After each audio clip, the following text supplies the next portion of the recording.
Welcome, Hannah Frankson, to Hustlers at Home. I'm so glad.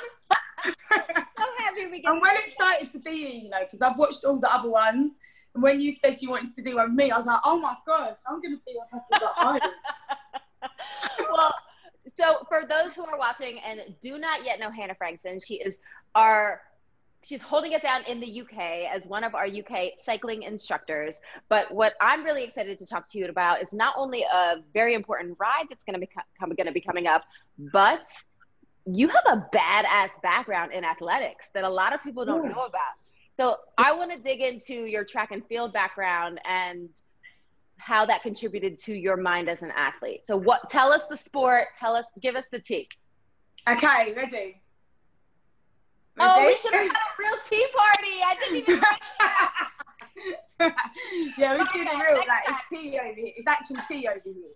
By the way, it's not a pinky up situation. If it's serious, if it's fancy, you have to think it's a thing, right? If you're feeling fancy that day, then yeah. Oh yeah. Okay, because I'm really here for it. I actually have like full on teacups and saucers and china in my cabinet because I grew up going to high tea with my mom since I was a little kid, so we did the whole shebang. Good. That makes me happy. Yeah, fully dressed, honey. Yes. Good. Yes. Good. It's so needed sometimes. Next time it'll be a tea party. But tell us about your track and field background, because when you interviewed for Peloton, that was one of the most fascinating parts of our conversation. Yeah, I did triple jump. I was a triple jumper, which some people don't know what that is. It's the one. Please explain, because it sounds really complicated. It's the one where I like to do my fingers. You hop, step, and then jump into the sand pit. So I used to jump 2 times on the tarmac and then jump into the sand. So triple jump, yeah. I did it when I was tiny. Do you know, like when you're like doing sport at school? Like, I always knew that I was fast when I was little. Like that was my thing. I was like, yo, I'm good at this. I'm good at this. I'm gonna do it. And I started sprinting. I went down to the track. I met a friend at like a school competition, and she was like, oh, I train at a track 3 times a week. You should come down. So I started doing that. Everyone starts by sprinting, really. Everyone starts by running. So I used to do sprints when I was really small. And then the older you get, the more events you try. Triple jump is a weird one because they don't really like you to do it until you're about 16, 17, especially as a girl, because all your muscles are still developing. And it's dirty. It's dirty on the joints. So okay, because are you like bound? Like, how do you even prepare to get that much power in such a short? Like, I guess that's the art of it, right? How did you train for that? Yeah, it's horrible. A lot of bounding. Like when I look back, like lunges, I feel like everyone doesn't like a lunge. And to me, like lunging is like second nature. We used to literally lunge up and down football pitches. So in the middle of every track is a football pitch, right? So we just used to lunge up and down that, backwards and forwards, and bounds, like double-footed jumps across the pitch, like on the grass, so it's a bit softer on your joints. Yeah. So that when you came to jump, you had a really good like reaction off. It's all about like reacting off the floor, reacting off the ground, and moving forward. So anything that helped that happen, that was our training and that was our life. But it didn't take away the fact that, like, come competition day, you'd do 6 jumps, and the next day you would wake up and you feel like, I said this in a ride once, like, I would do 6 jumps and wake up and feel like I'd been hit by a car. Like, it's just so much impact, right? It's just, because I imagine you did strength training as part of your training, right? I mean, you're building power and you're building the musculature, but that's like, so much impact every heat, every competition. And what was it like? I don't know why triple jump's a funny one. Like, I think we're crazy. We're the crazy ones, I think. Well, it is. I mean, that's a unique thing. Like when you're watching the Olympics, and I want to get into, some of the Olympians that you got to train with, but when you watch those heats, when you watch the matches in the Olympics, you're just like, how does a human even, it doesn't even, you all make it look so easy that you can't get your mind around like actually going to do that. Like, you know, we do jump squats in class and I'm like, okay, I'm good. That's it. No, do you know what I always think? That when I watch them, I think they're the ones that it's hard enough to just do it, and then to do it well and to do it consistently well and to get to that level. Like, for every one person that you see on the Olympics, trust me, like, I'm one of them. There are thousands of people that in each country that didn't get there, and I feel like everyone always thinks like, oh, you know, it's a competition with 8 people in it. It's like, yo, trust me, there are so many people around the world that can do that but can't do it like that person. Like them guys that you see. That's the 1%. Yeah. Yeah. Like, so what was your experience like? Because I know in 2012 you went to the Aviva UK Olympic trials. Yeah. Walk me through everything, like being there, that kind of competition. Just the atmosphere has got to be like. Really, the whole lot. Tell me about it. Give me the. We're still sipping the tea, so give me the tea. Most folks have never set foot on any Olympic trial competition. I tell you what, right, so like when I was competing, I would say that I was always like a good top 5 in the country, in the UK, and I had to jump 1375 to make the Olympics, and I had that number like on my wall next to my bed. I was like, every time I would wake up and I'd see it, and I'm like, that's what I want. No, that's a lie. That was to get the numbers. It was around like 7. It was a high 13. It was like a high 13 jump. My PB was like 1340. So I was sort of training myself. Like I was it wasn't a given. Like I was never 100% going to get there. But at the same time, I didn't believe that if I was training, if I was in it, there was a chance that I could get there. I was like, it's a home Olympics. I'm training with a good group. I feel like if I do everything right, I might be able to. It's the thing that you're like, it might be in reach. Yeah, it might. Yeah.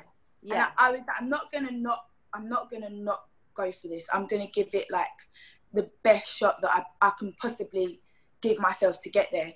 So yeah, those years, about the 3 years before that, before the trials, before 2012, like the UK, like London, like the UK was Olympic crazy. I remember. I went to that's when I quit my law career and I went to London the summer of the games, 2 weeks before the games, and I started that's when I created like my blog and stuff, and I started creating content. But just to be in the atmosphere of these athletes, to be in their orbit, you're just like, it's intoxicating. So I can't even imagine being like shoulder to shoulder with any of them. yeah, it's big. So you went to London. You went to London. Oh, you said it's in the end. Yeah, I lived in London, or I stayed in London for I think about 4 or 5 weeks, and I stayed, and I just was crafting my new life. I was like, okay, I'm not a lawyer anymore, so who the hell am I going to be? And then I ended up leaving London with a job working for a sports brand on their women's division. But that was literally just happenstance. I happened to see the CEO in a store, and he was like, you have good style. And I was like, how about a job? In London? Yeah. In London? How did you come to London and get all that? Yeah, we're here like the whole time. It was so crazy. I had these I had dinky business cards that I printed like the day before I left for the airport. I had a cracked iPhone. Trust me, like, you want to talk about hustlers at home? This was hustlers living abroad. Off my friends abroad, living off my friend's couch. This was hustling abroad. Yeah, I was just posted up on my girl's couch. No. Anyway, but that's my Olympic story. So what was the most challenging piece of it? Because obviously you didn't compete in the Olympics, so there was an element of I didn't make it, but like you clearly are still. It's such a beautiful memory. So how do you kind of reconcile those things? Yeah, it was I think I always knew that I had knowing that I had an outside chance of going. It was almost like not a comfort, because I really did believe in myself that if I trained really hard that I would get there. And one of the reasons I thought that is because I was training with like a world champion. Her name's Trisha Smith. She's Jamaican. So training with someone that has literally done what I wanted to do. And I was training alongside her. I was training with Yamile Aldama as well. She's a Cuban. She's originally Cuban, but then she moved over and now she jumps for Great Britain. She was like my second mum. She was like a mum to me. Like she took me under her wing. I went to Cuba to train with her. Like I had some amazing experiences training with her. Like it's like training for a different event over there. They're great. Like they're really good at triple jumps. So training in Cuba was unreal. So cool. Yeah, and I just thought I just want to be able to look back and know that I did everything that I could then to make it, like to put myself as close as possible to getting there. Because I did believe that if I tried hard enough, I could get there. Like looking back now, I was injured. Like I was straight up injured. My knees were absolutely, like, by 2012, my knees were absolutely gone. But it's kind of like you have this tunnel vision where you're like, I don't care. I don't care. It's 1 year. Like this is the chance. Yeah. So, it was like bittersweet not getting there. I remember training a year after, and it was the Commonwealths the year after the Olympics, and my mum is Welsh. My mum's got a Welsh passport, so I would have been able to go to the Commonwealths for Wales. Oh wow! I'd already jumped the qualifying to get in for that, and I was injured, and I hadn't got to the Olympics. Like, despite like I literally was like that year. There was nothing else. That was just like I was just training for that. And when I didn't get to 2012, I carried on training. And in that year going to the Commonwealths, I was like, do you know what? Like, why am I like, who am I trying to prove? Like, what am I trying to prove? Like, is this still the dream? Do I want to be old and be able to say like, oh, I went to a major international. Like I was an athlete. It's like, I kind of looked at myself and was like, I don't need to prove to anyone that I was, and I did dedicate all my life to this, because I did. Like, just because I didn't go there and I didn't get to there, it doesn't mean that everything that I have achieved didn't happen, or everything that I did put into it didn't happen. All the experiences I gained didn't happen. I was like, I don't need to go to, like, I just kind of like lost the will to, I was like, I don't need to do this to prove to anyone that I was an athlete. I'm done. I can literally hang my spikes. I can be so proud of myself. And I think that's really brave. Really nice. That's brave, because most people aren't willing. You know, I can relate in leaving law.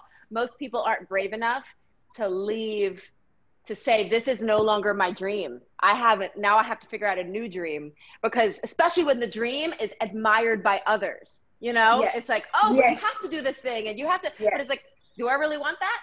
So that's really brave. I want to talk about Carnival. You have an epic, we're going to pivot, because this is the new dream. This is you on a platform being able to celebrate who you are and what you're about, and uniquely represent the West Indian community in the UK. So tell us about Carnival and tell us about the ride you have coming up. Do you know, it's so funny, because when I was competing, you have to say no to a lot of things. So there, like, and Carnival falls like right at the end of summer. So you're either still competing, like when I was at a certain age, I was either still competing, so I couldn't really, you can't just, even just being seen, like, I was like, I don't want anyone to see me at Carnival and be like, oh, you will also, like, of course not. Not serious. So, like, when I stopped competing, I was like, yo, this is... this is what they've been doing the whole time?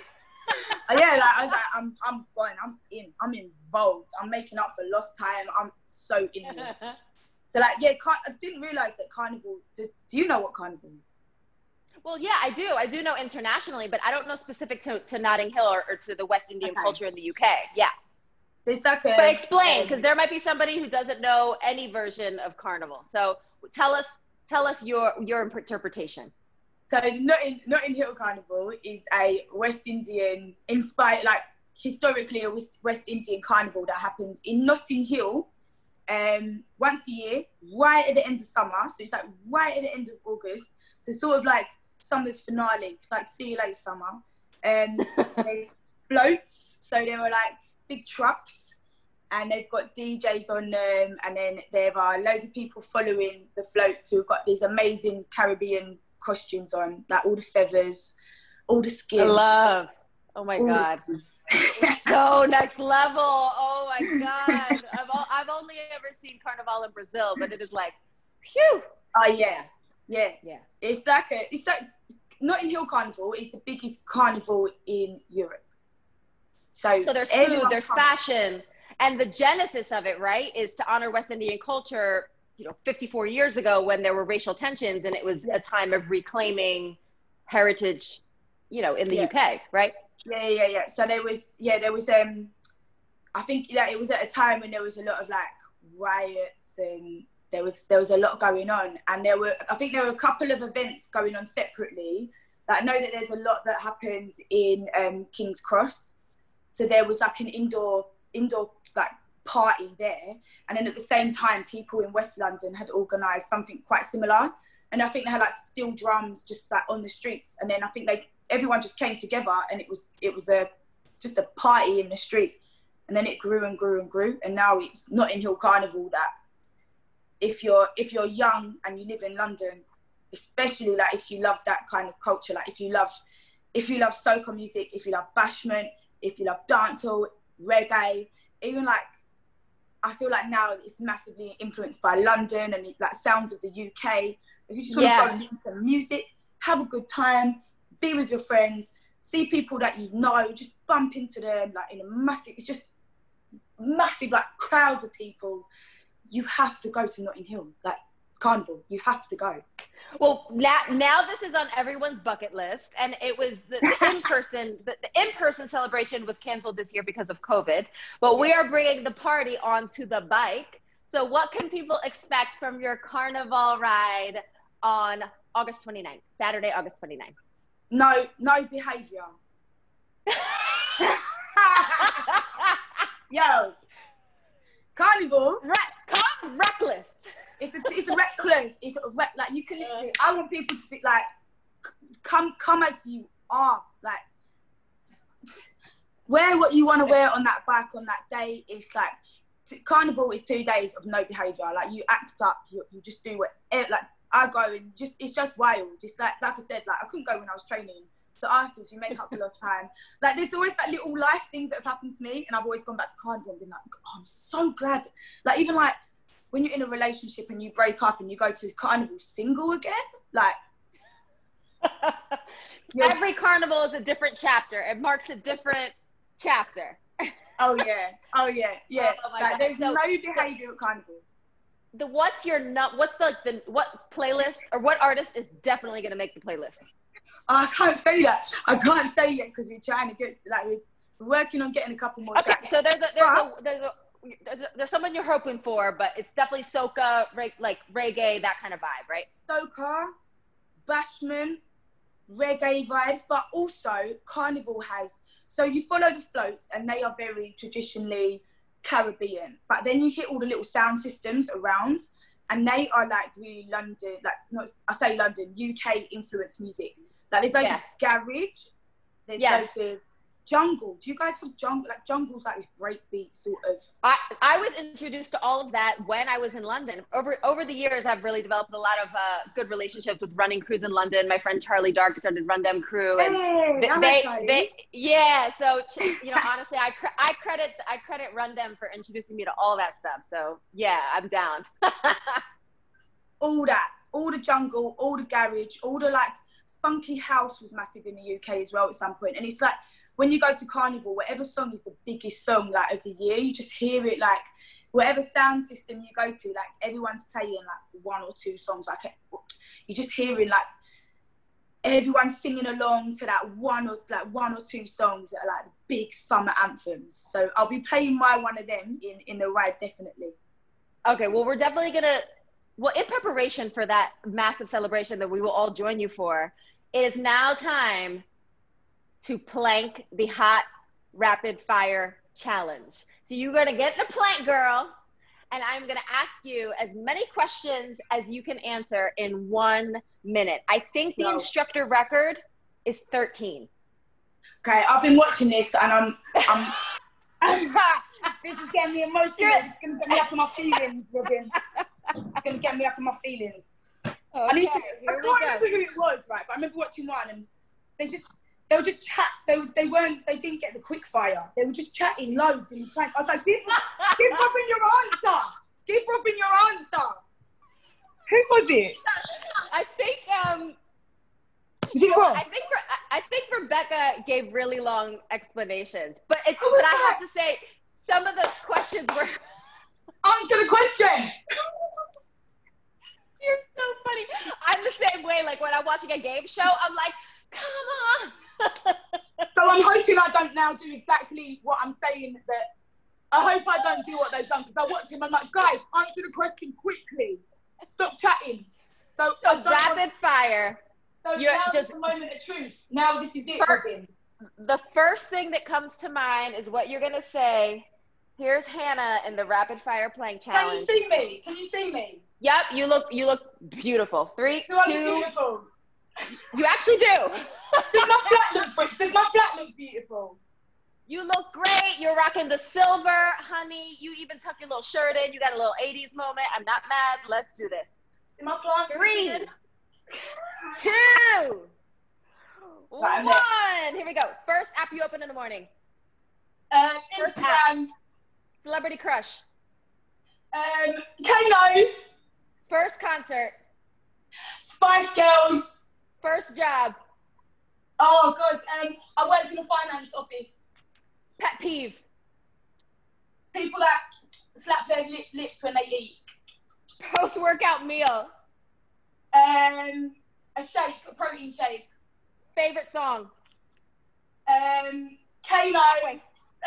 Night. Last Peloton class you took.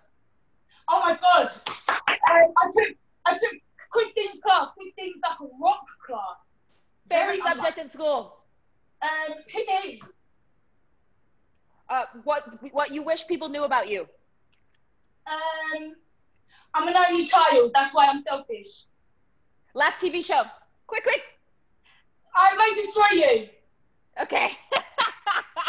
All right, you're done, girl. Great job. I'm proud that I'm kind of just proud that I can hold the plank for that long, if I'm honest.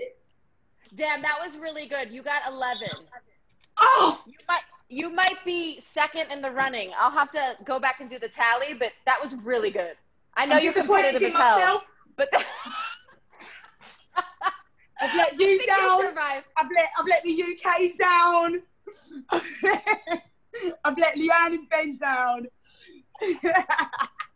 Let Sam down. Oh my God, you're so funny. So listen, thank you for joining Hustlers at Home. Now's your opportunity to put the host in the hot seat. Do you have a question for me? I'm going to ask you, we kind of touched on it earlier. Yeah? I was going to say, what is your favourite thing? I love London. I'm the tour guide. I love London. I will scream and shout to everyone that comes because I love it here. What is your favourite thing about LDN? Oh my God. Honestly, I've always said that London is the next city that I could live in London. Like that would be my set. If I couldn't live in New York, I would live in London. So I spent a lot of my time in London. I mean, of course I was on the tube and all that, but I spent a lot of it on foot. And my friend was living in East London, and I would spend a lot of time running from her place and make my way kind of to Shoreditch. I feel like Shoreditch is where like all my friends were hanging out, and that's where the Run Them Crew like HQ was at the time. But I also got to really explore the area around where the Olympic Park was, and all of those little just like places where you could just get like beans and chips and like hang out and read like tabloids and just like workers, you know, just hanging out. And that was my experience of London. And then of course the music scene. I mean, I love the coffee shop scene in London, and I also love that any place you go out, even if it's like a tiny little bar, is gonna have a vibe. In a similar way that you can go out into New York in any neighborhood and walk into a place, it's gonna have a vibe. You don't necessarily need to go to a big club. That was one of the things I loved about London, is that like every little corner, every little neighborhood has its own. There's something like gritty about London that people don't know unless they spend time on foot in London. And that's why I get down with London. You like the grit.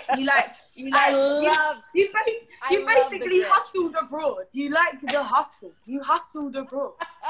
You came here and you hustled. And I love getting lost in London because the streets make no damn sense, but I was like, y'all not going to defeat me.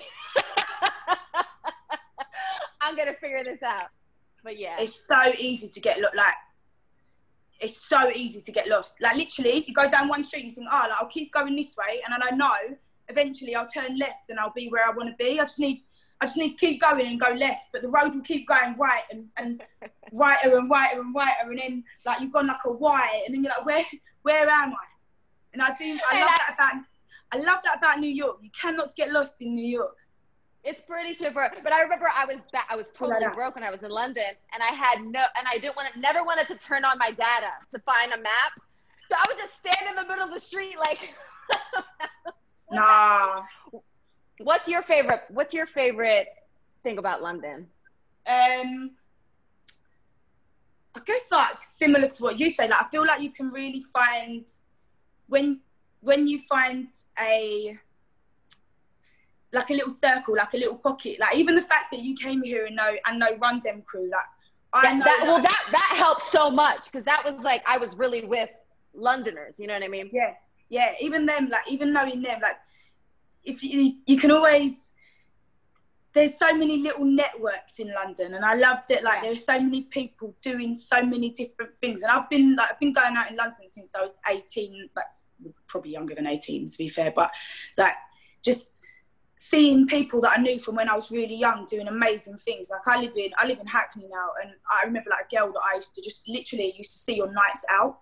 She owns a cactus shop up the road, and it just makes me feel cool to be like around people that are doing really cool stuff. Like even the fact like Charlie with Charlie Dart with Run Dem crew, like that's amazing. That's an amazing thing.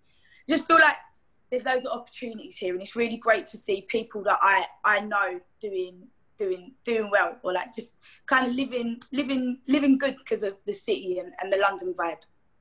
Yeah, 100. Damn, I miss London. Now I want to go even more than I already New York did. As well, man. Well, we both have. That's the beauty of what we do now, right? Is now we can spread our arms, and we can always visit. Can we just do a switch? Can we just do a straight switch? Yes, we could do it with like a little Freaky Friday house swap. You'll be like, "Hi, I'm Robin, and I'm live in the London studios." Everyone will be like, "Where?" Huh? Oh, I love it. Well, I will be on your Carnival ride. I'm so excited. Yes. We are going to be there on August 29th. We are going to have no behavior. The behavior. Hannah Frankson, where can people find you if they're not yet following you? At Hannah Frankson. Frank. Perfect. S-O-N. Listen, girl, I am so grateful for you. Thank you for being on Hustlers at Home. I am sending you love across the pond. Be well. I miss you guys, man. I know. We miss you too. Can't wait to come back. Thank you. Bye-bye.